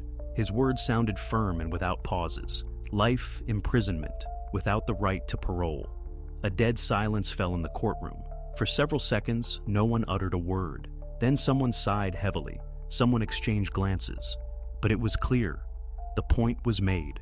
For Diego's family, this decision was a long-awaited moment. For society, a confirmation that even the most respected and outwardly prosperous people can hide terrible secrets. And for the justice system, a lesson that such cases require maximum thoroughness and attention so that past mistakes are not repeated. But the story did not end with the judge's words. Now, another matter needed to be addressed: how she managed to hide her inclinations for so long. and why alarming signals from the past were ignored. This question became the basis for the next stage of the case discussion. The story of this case did not end on the day the court announced the verdict. In a legal sense, everything was closed. The investigation was brought to an end. All evidence was reviewed, guilt was established, punishment was assigned. But for the people involved in this story, everything was just beginning. It continued to live in their memories, in their habits, in their actions, in how they now looked at the world, and the most terrifying part, in how their lives changed after what happened. First and foremost, Diego. He was found alive, and that, it would seem, should have been a miracle. But in reality, it was from this moment that the most difficult stage began. He went through something that did not fit his age, something he should never have experienced. Doctors noted severe anxiety in him, night awakenings, refusal to be left alone even during the day, a constant expectation of threat. Even ordinary sounds, footsteps in the corridor, a doorbell, could cause him panic. Specialists told his parents, "This is a long process. We cannot promise a full recovery. But we can help him learn to trust the world again." For this, an entire team was involved: psychologists, psychiatrists, educators, social workers. At first, everything went slowly. He barely spoke, avoided contact. Only gradually, step by step, through games, drawings, simple rituals, a cup of warm cocoa in the evening walks with his father, was his sense of security restored. But the family understood. Living in their hometown was impossible. Too many stares, whispers behind their backs, too many memories. And they decided to move. A different city, a new school, new neighbors. They even changed their surname so that Diego could grow up without the burden of the past. But this case changed not only their private lives, it struck the entire education system of the region. When the investigation uncovered old complaints that no one had taken seriously, it became a real scandal. The Ministry of Education was forced to admit they had turned a blind eye. Inspections began in all schools. Imagine, auditors arrived without warning, pulled up archives, spoke with students and their families. Schools urgently implemented new protocols. Now a teacher could not remain alone with a student without notifying the administration. Classrooms were equipped with video surveillance, and special commissions were created to review complaints. Special attention was paid to educators. Every 6 months, they had to undergo psychological diagnostics. Mandatory training on ethics and working with adolescents was introduced. For many, this looked like bureaucracy, but officials understood. The cost of error was too high. And all this was a direct consequence of Simenova's story. This case became a turning point, forcing the system to recognize that not only strong educators, but also dangerous figures could be hidden within it. The reaction of Simenova's colleagues deserves separate attention. For them, it was a blow to the reputation of the profession. Many of them said, "We knew her as strict, demanding, but we did not imagine what lay behind that." Conversations began in schools, how to distinguish healthy demandingness from obsessiveness. Where is the line? These discussions also became part of the case's legacy, because it taught people to ask uncomfortable questions. For the investigators, the story also became special. One of the operatives later recalled, "We were close to missing the main thing, and if not for small details, the handwriting, the notes, those strange phrases, we could have gone down a false trail." This case became an example for the police of how important it is to pay attention to circumstantial evidence. In training programs for young officers, there is now a separate block dedicated to the Simenova case. They are shown materials, explained how the picture formed, how an entire investigation grew out of small contradictions. And, of course, the house remained. The very one where Diego was found. First it was sealed, then registered as state property. Attempts were made to sell it, but buyers one after another refused. "These walls remember too much," one realtor said.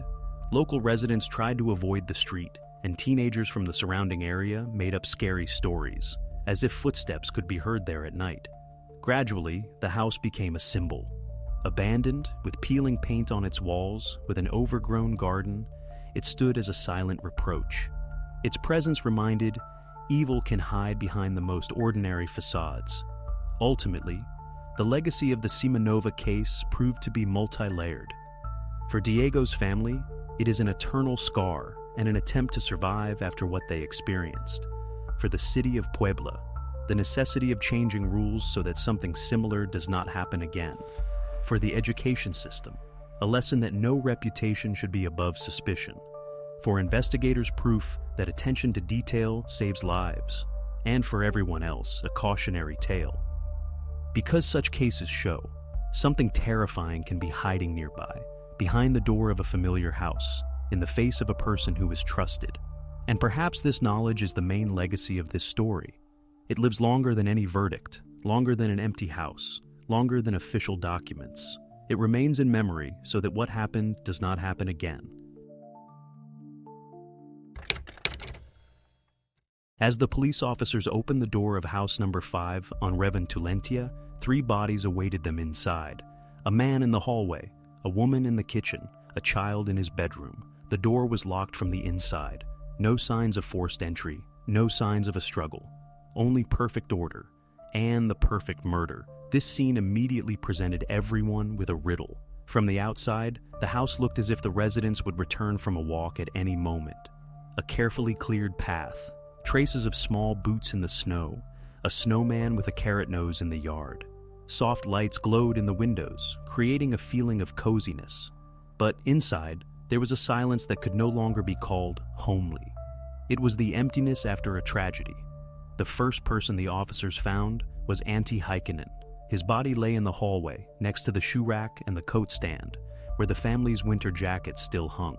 It seemed as if he had just come home and hadn't even had time to take off his boots. A few steps further, in the kitchen, they discovered Anna.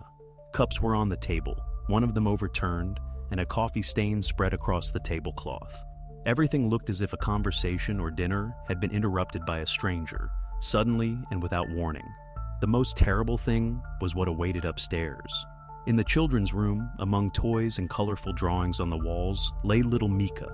An open picture book still rested on his bed, and a cartoon was frozen on the TV screen. All this made the events even more unreal. It seemed as if time in the house had stopped in a single moment. The forensic pathologist who examined the bodies on site found numerous stab wounds. The nature of the injuries indicated a deliberate attack without the slightest hint of randomness or passion. Yet, at the same time, there were no signs of a struggle in the house. Things were not scattered, the windows were intact, and the door remained locked from the inside. Even money and valuables were in their place. This meant only one thing: the murderer had entered without forced entry. He was let in voluntarily. More than that, he was trusted. A triple murder investigation was launched. For the small town of Avasalo, this was a real shock. Nothing bigger than a small shoplifting had happened here for years, and now the police were faced with a crime that resembled a horror movie script. What had happened in the house on Northern Light Street? Who could wipe out a family that led an ordinary, happy life? And why were there suddenly 3 bodies in a place that should have been the safest? The answers to these questions were hidden in the past, and that's exactly where the investigators had to look for the solution. They lay in their own house, as if on the set of a stranger's nightmare, and immediately the question arose: who were they? The Heikkinen family. Why had someone decided to take their lives? And for what? Antti Heikkinen was a man spoken of with respect in the small town of Avasalo. A senior engineer at a local construction company, calm, composed, without unnecessary gestures or loud words. Colleagues noted his pedantry. Antti was never late for meetings, always appeared with neat drawings where every line had a purpose. In his office stood a photo frame with a picture of his wife and son. And that was exactly the detail everyone noticed. Antti made no secret of the fact that his family was more important to him than any professional success. Anna, his wife, managed the household and raised Mika. She loved to cook, baked traditional Finnish cakes for holidays, and decorated the house early for Christmas, which is why number 5 on Revontulenti was always particularly cozy in December. A neighbor recalled she never passed by without greeting, and always with a smile, even when she was in a hurry. Little Mika, their only son, he had just started kindergarten, and the teachers praised his curiosity. He loved to draw, especially the northern lights, and one of his pictures still hung in the house's hallway. To the neighbors, he was simply the bright boy who always waved when he went sledding. During interviews with their acquaintances, investigators heard the same thing repeatedly. Quiet, peaceful, never argued. No debts, no crime, no loud conflicts. In the public eye, a model family, one of the few you could count on one hand in the small town. And therein lay the mystery. The deeper the police delved into their lives, the clearer it became. The Heikkinens had no enemies. The death of this family fit none of the usual theories. There was neither a robbery nor a domestic dispute or jealousy. And yet, the first weak point emerged quite quickly. One of Antti's colleagues, Lauri Virtanen, mentioned a tense situation at work during an interrogation. He spoke of a project that had led to fierce disagreements in recent months. And although no one wanted to believe that a possible conflict was hidden behind the outward harmony, this became the first real lead for the investigation. Thus, a person appeared in the Heikkinen family case whom the police could not ignore. And from that moment on, the investigation took a new direction, opening doors to a side that no one initially wanted to look into. To understand what had happened in the house on Northern Light Street, investigators started with the simplest thing. They had to reconstruct the last hours of the family's life. Because the bodies were only found on the 17th of December. But when did it actually happen? The chronology ended on the evening of the 15th. On that day, neighbors remembered seeing lights in the windows. Anna was cooking something in the kitchen, and Antti was busy in the garage. According to a neighbor from across the street, Mika was sledding in the yard around 8 o'clock in the evening, waving and laughing. Nothing indicated a misfortune. After 9 o'clock in the evening, only a soft light was burning in the living room. That was the last thing anyone saw. Mobile phone provider records confirmed the same. Antti's and Anna's phones were last active on the network around 9:30 in the evening. After that, silence. No calls, no messages.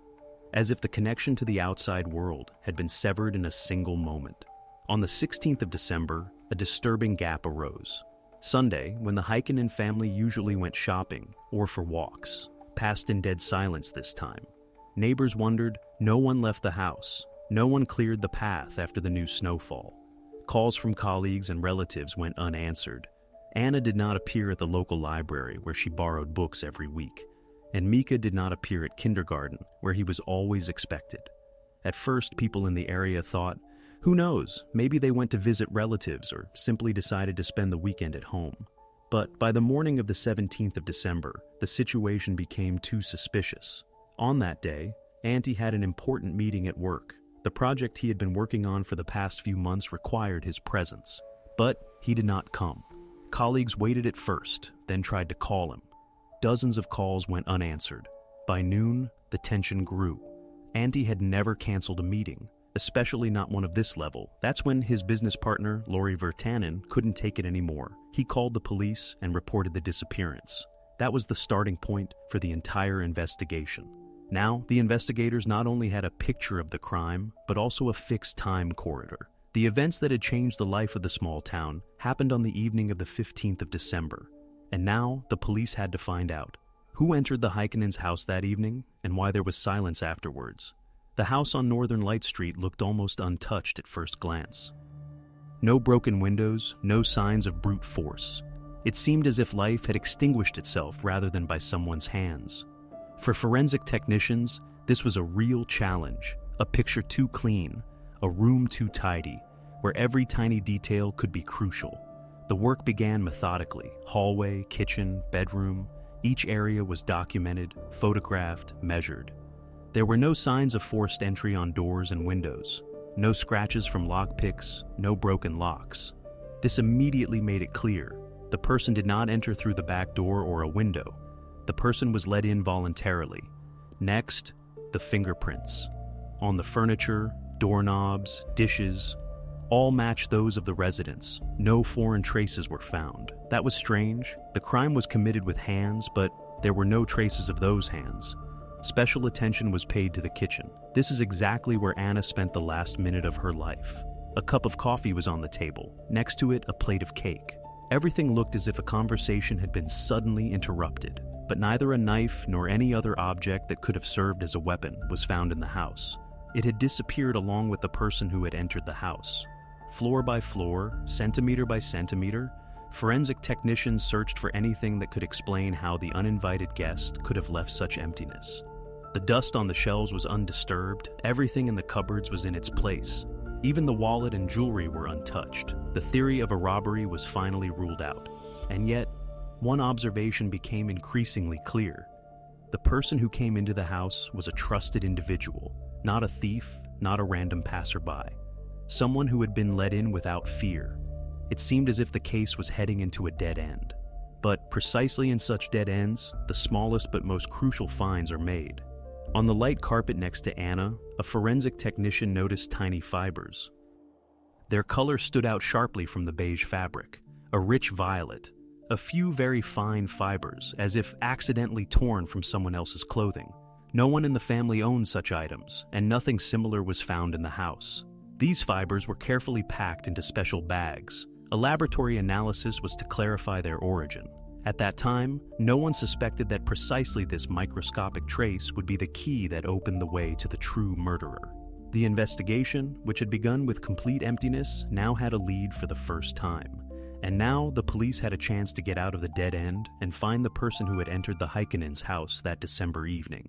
The name that first appeared in the files sounded too obvious to ignore. Lauri Virtanen, Anti's business partner, the man he had worked with for the past 7 years. Everyone in the small town knew that these two were handling the most important construction projects. And precisely in their duo, there had recently been a conflict, whispered about even outside the company. The police invited Lauri for questioning on the same day the information about the disputed documents became known. The officers made no secret of it. He was at the top of the suspect list. The logic seemed ironclad. If anyone had a motive to eliminate Antti, it was precisely the person with whom he shared money, projects, and responsibility. The conversation began calmly. Lauri was a composed man in his 50s, wearing an expensive coat with tired eyes. He did not deny that tensions between him and Antti had increased recently. It was about a large contract for the construction of a residential complex in Rovaniemi. The contract sum exceeded 1 million euros, and the reputation of the entire company depended on the outcome. Antti, Lauri said, had made a mistake in the calculations, causing the project to fail. Virtanen not only lost money, but also faced before the investors. Yes, we argued, he admitted. He let me down, but to think I could do something to him and his family, that's madness. The investigators listened carefully. Every word was recorded. The financial background seemed convincing.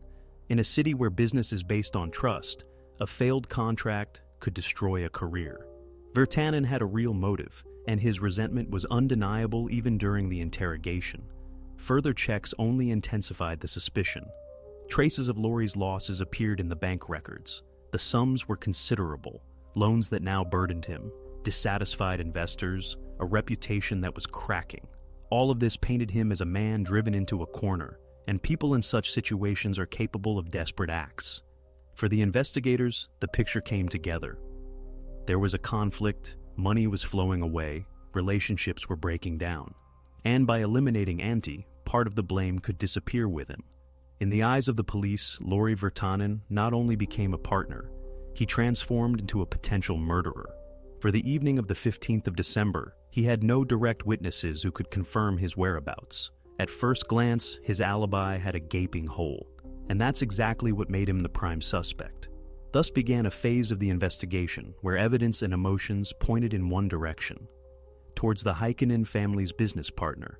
But very soon, a careful check would show whether this version would stand up to the facts. The verification of the versions began with the most obvious. Lauri Virtanen remained at the center of attention, and the entire investigative team focused on his statements. He claimed to have been far outside Finland on the evening of the tragedy, in Stockholm, where a large construction conference was taking place. At first glance, this sounded like a convenient excuse, but such claims can only be verified by facts. The police requested documents from him. Virtanen, without hesitation, presented electronic flight tickets, a hotel reservation, and the conference program. Everything looked too smooth and therefore aroused even more suspicion. In such cases, forged papers are not uncommon, and convincing versions often turn out to be a smokescreen. The investigators went further. An official request was sent to the airline to confirm whether Lauri was indeed on board the flight in question from Helsinki to Stockholm. The answer left no doubt. His name was on the passenger list, the boarding pass was stamped, and the data matched passport control. That was not enough. To rule out the possibility of a setup, forensic technicians checked his mobile phone's roaming data. Every connection to a cell tower is recorded by the operator, and this data can be used to trace the route. The records showed, on the evening of the 15th of December, Virtanen's phone was indeed operating on Swedish territory. Moreover, on the morning of the 16th of December, it registered from the conference center in central Stockholm. The picture was completed by witnesses. Several colleagues confirmed seeing him personally at the event. One of them had even had dinner with him in the hotel restaurant. Their statements matched the mobile network data in terms of timing. Step by step, the version of Lori's guilt collapsed. All the evidence that initially seemed convincing did not stand up to scrutiny. Financial difficulties and disputes with Antti could not outweigh the ironclad alibi. The police had to admit, Virtanen could not have been in Avasalo that evening. Thus, the main suspect was out of the picture. The investigation had lost its first and most obvious thread. And now, the case returned to its starting point, to the house on the outskirts of town, where there seemed to be no more answers. But precisely in this emptiness, a new, far more important detail was soon to emerge. When the version involving the business partner finally collapsed, the investigation had to start all over again. In such cases, there is only one way out: routine work. Conversations with neighbors, colleagues, acquaintances. All that seems secondary sometimes becomes the key to the solution. The interrogation of the staff of the Ani kindergarten in the center of Avasalo was part of precisely this work. Mika went there every day, and the teachers knew best how he had been feeling in the last few days. On that winter evening, 2 detectives came to the director and the staff. Their questions were simple. How did the family behave? Were there any peculiarities, complaints, conflicts? Most answers repeated the same thing. The staff said that Anna always brought her son on time, that the boy was curious and calm, and that the father occasionally picked him up in the evening when work allowed. There were no disturbing signals. A normal family, everything was fine with them, several teachers said, one after another. Among those interviewed was Elina Koskela. She was about 40 at the time, had worked there for many years. In the town, she was known as a quiet, modest woman who rarely participated in public events. She gave a standard characterization. Anna was a very caring mother who was always interested in her son's progress. Antti made the impression of a decent and responsible man. They never had conflicts. It seemed as if there was nothing unusual in her words, but protocols record everything, and at the end of the conversation, the detective asked his routine question. "Do you remember anything special in the last few days before the 15th? Elina thought for a moment and replied, "Yes, on the 14th, Mika left a craft with us. He was very proud of it and wanted to take it home, but he forgot. I thought about bringing it to him on Saturday evening, but I didn't manage to." The sentence sounded casual, almost every day. No one attached any particular importance to it at that moment, but it was recorded in the protocol, a craft forgotten in kindergarten, and the teacher's intention to drop by the family's house, a small detail that could have been lost among hundreds of others. But precisely such trifles sometimes become more important than any loud version. The casual mention that someone intended to visit the Heikkinen's house set a new direction for the investigation. It didn't seem suspicious yet, but the detectives noted this detail to come back to it later. That's how Elina Koskela's name appeared in the files for the first time, a person no one had thought of in connection with the crime until now. But this thin thread was already waiting for its hour to lead the investigation where no one expected. Sometimes investigations go in circles for weeks until suddenly a detail emerges that can turn the entire case around. That's what happened here. First, forensic technicians puzzled over the violet fibers found on the carpet. The material was expensive, the shade rare, and their presence in the Heikkinen family's house was inexplicable. Neither clothing nor accessories of this color were found in the house. The piece clearly belonged to someone else. A few weeks later, the final report arrived from the laboratory. The fibers were identified as cashmere of the highest quality. Such material was produced in a limited series in a factory in Italy and reached Finland through a single network of boutiques in Helsinki. This meant that the circle of owners was very narrow. It was not mass-produced goods, but a piece that was extremely rare to encounter. For the investigators, this was a hint that the found piece of fabric could lead them to a specific person. Parallel to this, witness interrogations continued. The detectives decided to return to the Awney kindergarten to clarify details about Mika's last days. Sometimes repeated visits bring to light what was overlooked the first time. The conversations were calm. The educators again spoke of the family, highlighting their openness and friendliness. It seemed as if there was nothing new to say, and precisely in such moments, coincidences occur that seem almost mystical. As the detectives walked through the staff room, their gaze accidentally fell on the shared coat rack by the door. Among gray and dark winter coats hung a bright, eye-catching accessory, a scarf in a rich violet, exactly the shade that had appeared in the files for several weeks. The officer asked the director, as if casually, "Whose scarf is this?" The answer came quickly and without hesitation. "Elena's. She loves it very much and wears it almost every winter." This detail seemed to connect two lines of investigation. On the one hand, the forgotten fibers on the carpet next to Anna; on the other, a concrete object that was easily recognizable. Not an abstract fabric fragment, but an object that belonged to a person no one had thought of in connection with the crime until now. A note was made in the protocol. Now the name Elena Koskela was no longer just a line in the witness list. It denoted a possible thread that could lead to the solution. For the investigators, this was a real turning point. All previous versions had collapsed. Neither business conflicts nor rumors of enemies had been confirmed. But in an ordinary staff room, among coats and boots, a detail emerged that for the first time connected the Heikkinen's house with a specific person. Thus, for the first time in the case, an object appeared that could link the crime scene to a living person. And from that moment on, the investigation entered a new phase, where every little detail surrounding Elena Koskela took on an entirely different weight. The color match could have been just a coincidence. A single glance at the scarf in the staff room could not turn a witness into a suspect. The investigators needed facts that would stand up in court. Therefore, all hope rested on the forensic experts, who were to answer the main question. Do the fibers found on the carpet in the Heikkinen's house match the fabric of Elena Koskela's scarf? Before the analysis was ordered, Elena was summoned for another interrogation. Outwardly, she remained calm. She answered the questions measuredly, without obvious nervousness. When it came to the scarf, she shrugged slightly and said she had lost it about a week ago. "I don't even know exactly where," she added. "Maybe I left it on the bus or lost it on the street." The words sounded every day, but for the investigators, they were a signal. If the scarf had really been lost, why was it hanging in the staff room, neatly folded and cared for? After this conversation, a seizure warrant for the item was obtained. The scarf was packed in a separate container and sent to the laboratory. There, state-of-the-art analytical methods awaited it. Comparison of fiber microstructure under the electron microscope, examination of dyes and fabric composition, determination of thread origin. The results arrived gradually.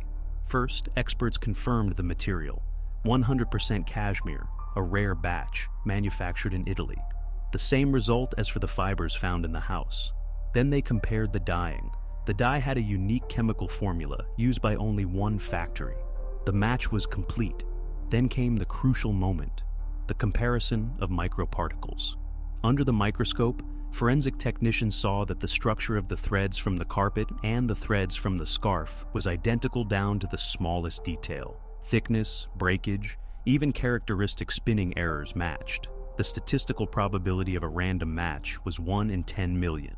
The official expert opinion was unambiguous. The fibers found in the Heikkinen's house came from Elena Koskela's scarf. In the language of investigators, this meant a direct link between her and the crime scene. For the police, this was a turning point. Until now, everything had been based on conjecture and circumstantial evidence. Now, however, there was the first scientific evidence in the case. Elena transformed from a witness into a person who had to be scrutinized most carefully. The investigation, which seemed to be stuck in a dead end, received a new impetus. And this impetus led directly to the kindergarten teacher, who had been considered a quiet and harmless woman in the town for years. The most difficult task lay before the investigators. to understand why her scarf was in the Heikkinen's house and what role she played in the tragedy. As Elina Koskela's name moved to the center of the investigation, the investigators felt that the puzzle was about to come together. But the deeper they looked into her life, the more questions arose. Yes, the evidence pointed directly to her, but the motive remained hidden, as if it didn't exist at all. First, her biography was checked. Elina was born and raised in Avasalo. She had spent her entire life in this town. She was 42 years old, never married, had no children. She worked at the Ani kindergarten for almost 20 years. Dozens of families knew her during these years. Parents left thank you notes, colleagues spoke of her conscientiousness and reliability. She was described as a quiet person who stayed away from gossip and loud conflicts. No financial problems were found with her. A kindergarten teacher's salary was modest but stable. There were no suspicious transactions, loans, or debts in her accounts. Her house was small, old, but well-maintained. Neighbors noted that Elina was not rich, but always lived neatly and modestly. The police register showed that she had no criminal record, neither in her youth nor in adulthood. No brawls, no complaints from neighbors, no fines for disturbing the peace.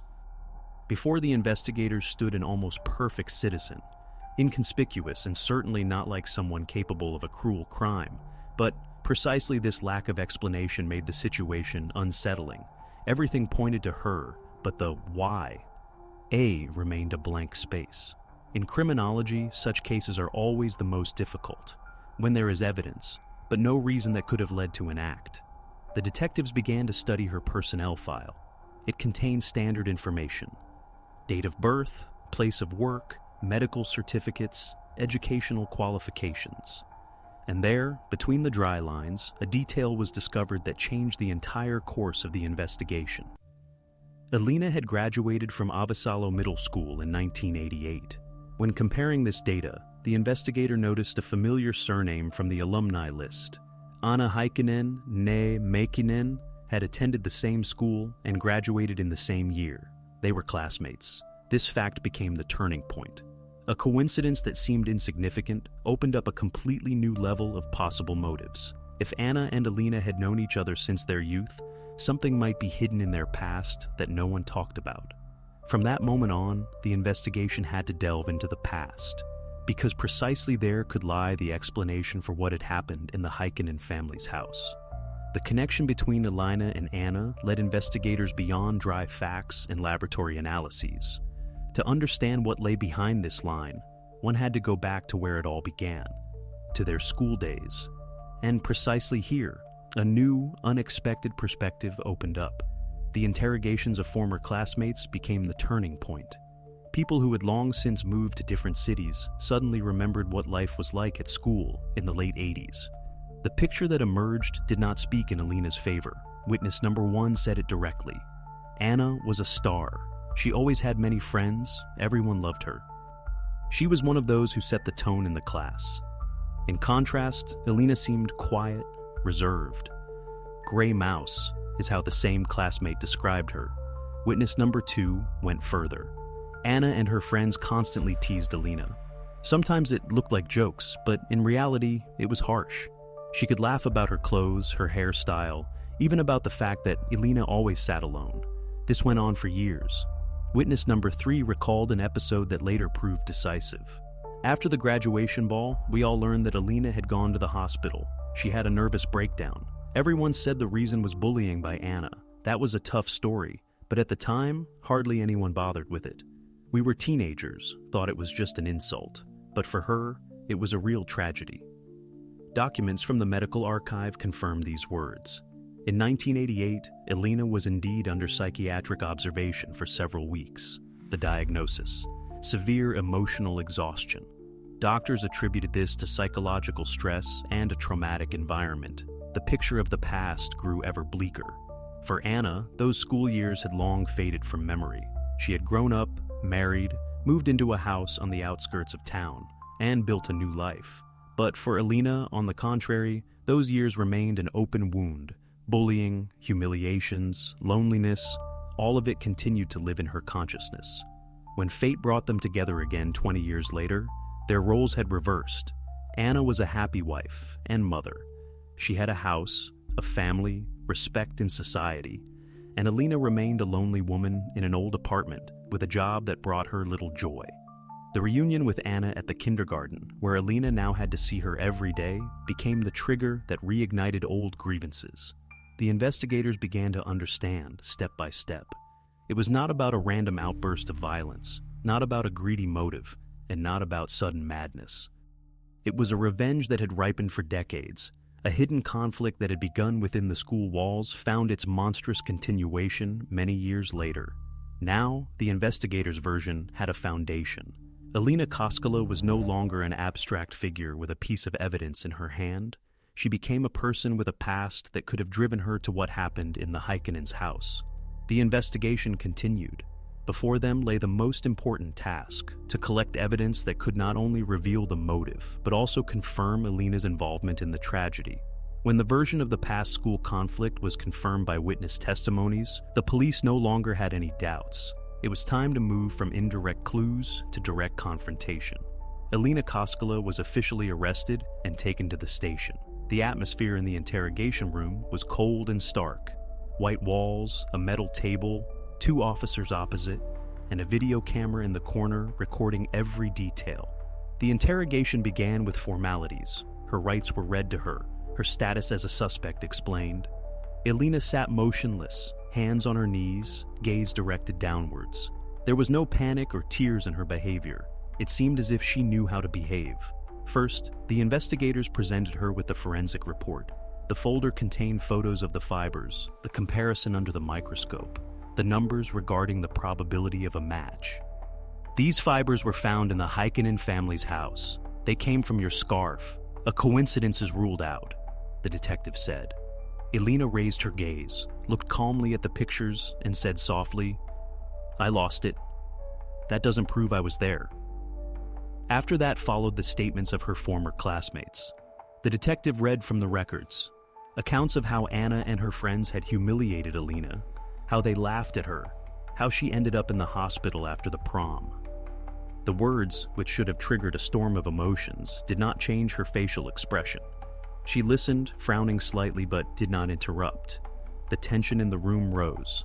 The investigator leaned forward. "You knew Anna since childhood. You had a conflict. You met again 20 years later. You had a motive." At these words he paused, waiting for a reaction. But Alina only said, "I didn't do anything. That's all made up." Every new argument bounced off her composure. They presented her with printouts of mobile phone data, confirming that she was at home on the evening of the 15th of December, only 20 minutes walk from the Heikkinen's house. She replied, "Yes, I was home, but that doesn't mean I went there." The interrogation lasted several hours. The investigators hoped for a breakdown, a slip of the tongue, an emotion that would betray her. But Alina remained unwavering. Her answers were short, precise. She denied everything that went beyond obvious facts. In the end came the crucial question. Did you kill Auntie, Anna, and Mika to get revenge for what happened at school? A silence followed that seemed like an eternity. Then Alina calmly said, "I didn't do anything. You are mistaken."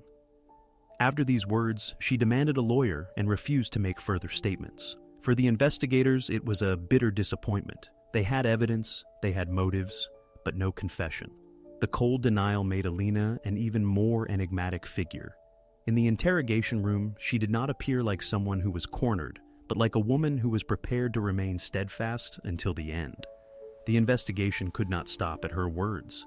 Now, only one thing remained: to search for material evidence that would provide a conclusive answer where a confession was lacking. After the cold refusal in the interrogation, it became clear. There would be no confession from Alina Koskela. All her answers revolved around a single line: denial. But denial alone does not save one in court if the investigators hold an item in their hands that can put an end to the case. And that is exactly what the detectives understood. Without direct evidence, the case could fall apart. There remained one last step: the search. The court issued a search warrant, and a group of investigators made their way to the old 2-story house where Alina lived. The apartment greeted them with cold silence and perfect order. On the shelves, books on pedagogy; on the table, a stack of children's drawings; in the cupboards, neatly folded clothes. Everything looked as if nothing dark had ever been hidden there. Hours passed, but the search remained fruitless. It seemed as if nothing would be found in this apartment, even with a magnifying glass. But the house had a cellar, dark, damp, with an uneven concrete floor. They descended there last of all. Some old boards in a corner lay unusually neatly, as if someone had deliberately covered a niche with them. When they lifted the boards, the investigators saw a plastic bag wrapped in tape. When the bag was opened, inside was a kitchen knife with a long 20-centimeter blade. The knife was carefully washed, no stains, no smell. At first glance, an ordinary object, but the forensic experts knew metal stores more than one can notice. In the laboratory, the experts used microscopy and chemical reagents, and in the tiniest cracks on the handle, they discovered traces of dried blood. Another DNA analysis provided the answer everyone had been waiting for. The samples matched the profiles of Anna and Antti Heikkinen. This was the breakthrough. No denial could refute the fact anymore. The murder weapon was in Elina Koskela's cellar, and it bore traces of the family. For the investigators, this was the final, decisive piece of evidence. Now the case had not only circumstantial evidence and a psychological motive, but also direct evidence connecting the suspect to the tragedy in the house on Northern Light Street. Only one thing remained: to bring the case to court, where Elina Koskela's ultimate fate would be decided. When the results of the knife expertise were available, Elina was brought back into the interrogation room. The atmosphere was tense, but without any hint of uncertainty. The investigators knew they held the key to the solution in their hands. A thin folder was placed on the metal table. Inside, the report from the forensic laboratory, confirmed by the signatures of the experts and stamps. The investigator slowly opened the document and read aloud. Traces of blood were found on the blade of the knife recovered from the cellar at the address Pienspuja 7. DNA analysis showed a complete match with the biological samples of Anna and Antti Heikkinen. The probability of a coincidental match is ruled out. These words hung in the air. The room became so quiet one could hear the ticking of the clock. Elina sat upright, her hands folded on her knees. She raised her gaze to the papers, then looked at the investigator and lowered her gaze again. No indignation, no scream, not even an attempt at justification. Only silence. The investigator paused, then pushed the folder closer to her. "This belongs to you. It was in your house. And on this knife is the blood of the Heikkinen family. Can you say anything about this?" he asked, trying to catch any reaction. But Elina said not a word. In the interrogation record, this scene is laconically documented. The suspect was presented with the expert opinion. She refused to make a statement. For the police, this silence was the final point. In the world of justice, silence is sometimes louder than all words. She did not admit her guilt, but she also did not deny the obvious. Faced with the facts, she had no more room to maneuver. The case of Elina Koskela was declared ready for submission to the court. Now, all threads, from the school past to the found knife, would form the basis of the indictment. Before them lay a jury trial that would speak the final word in this story. Now that all evidence had been collected and linked into a single line, the investigation could meticulously reconstruct the precise sequence of events on that December evening. This version formed the basis of the indictment and became the central element of the court proceedings. According to the investigation files, everything began on the 15th of December, 2012, around 7 o'clock in the evening.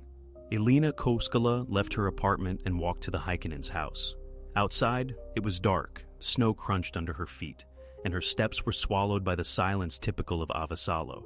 In her hands, she held a bag containing a craft forgotten at the kindergarten. She chose precisely this item as a pretext to enter the house. When Elina knocked on the door, Anna appeared on the threshold. She knew her son's teacher, trusted her, and therefore led her into the house without hesitation. Inside, the women went into the kitchen. There, in an ordinary domestic atmosphere, the conversation was abruptly interrupted.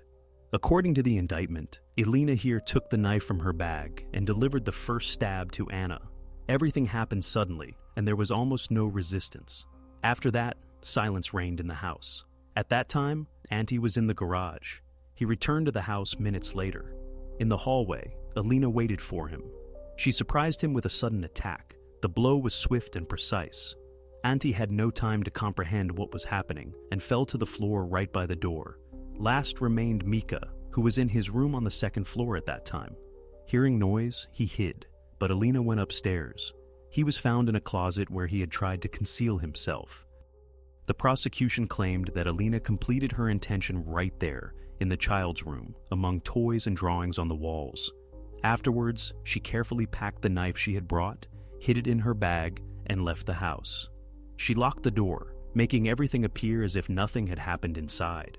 Then she returned home on foot and later hid the knife in the cellar under old boards, where it remained until the search. The chronology seemed clear and complete, all elements connected within it. The forgotten craft serving as a pretext for the visit, Anna's trust, which allowed her access without suspicion, and the carefully prepared knife brought in advance. Thus, the investigators had a complete picture, premeditated actions, a carefully thought-out plan, and a sequence of steps that explained how Alina Koskela carried out her long-cherished revenge. Precisely this reconstruction was to form the basis of the prosecution in court.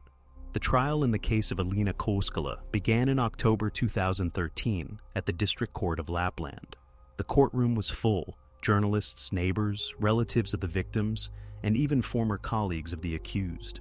In a small town, such trials are extremely rare, which is why the attention to the case was maximal. The atmosphere resembled a theater, where every word of the prosecutor or lawyer was perceived as a line in a play, but the price of this play was too high. The trial lasted 3 weeks. The prosecution built its case methodically and consistently. All important pieces of evidence were presented to the jury. The expert report on the fibers that matched Alina's scarf, the analysis results of the knife found in her cellar, the testimonies of witnesses who knew about Anna and Alina's school past. The prosecutor paid special attention to the motive, decades of suppressed hatred, which ultimately culminated in a monstrous crime. Each day of the trial was accompanied by the reading of records, the presentation of photos from the crime scene, and the testimonies of witnesses. Anna's colleagues reported on her life in recent months. Neighbors confirmed that they had seen lights in the windows on the evening of the 15th of December, and that the house seemed already locked and lifeless on the morning of the 16th. Former classmates spoke about the bullying Alina had suffered and how Anna was at the center of the school community. All of this came together to form a coherent and terrifying picture. The defense pursued a different strategy. The lawyer insisted that the evidence was indirect. No fingerprints on the knife, no direct witnesses to the intrusion into the house. He argued that the found fibers could have gotten there by chance, and that the motive of school bullying was too vague and had no direct connection to the events 20 years later. He asked the jurors to remember the principle of presumed innocence and not to let emotions cloud their common sense. Alina Koskela herself remained silent. She refused to testify, only repeating a few times, "I didn't do anything." Her reserved behavior only reinforced the impression of the trial. Some in the courtroom saw it as cold certainty, others as complete indifference, and still others as a desperate attempt to hide behind a wall of silence. On the last day, the prosecutor delivered his closing argument. He emphasized that the case was not based on a random discovery, but on a chain of facts that could not be ignored. Unique fibers, a knife with blood traces, a motive rooted in the past. All of this, he said, ruled out the possibility of error. The jury's deliberation lasted several hours. When they returned to the courtroom, the tension was so great that one could hear the breath of every person present. The verdict was unequivocal: guilty. The court sentenced Alina Koskela to life imprisonment without the possibility of parole. The verdict was received in complete silence. No one rejoiced or applauded. The courtroom was filled with the atmosphere of the finale of a story in which there were no longer any winners. Thus ended one of the most sensational cases in the history of Lapland. But even with the verdict, a heavy aftertaste remained. Not all questions had been answered, and the shadow of the school past continued to hang over this tragedy. After the verdict, the story did not end. Alina Koskela was transferred to a high-security prison, where she is serving her life sentence. She did not attempt to appeal the verdict, gave no interviews, and wrote no letters. In the years following the trial, her name was no longer publicly mentioned. Much louder was the echo of the case itself. In Finland, it sparked a serious debate about the consequences of school bullying. For the first time, it was discussed so openly that bullying can leave scars for life and one day culminate in a tragedy. For Avasalo, this story became a turning point. The town, which for decades enjoyed the reputation of a quiet place, became a symbol of hidden pain and destroyed destinies. People long avoided Northern Light Street, where the Heikkinen's house once stood. Thus, the case of Alina Koskela became not just a criminal story, but a reminder that the past never disappears without a trace.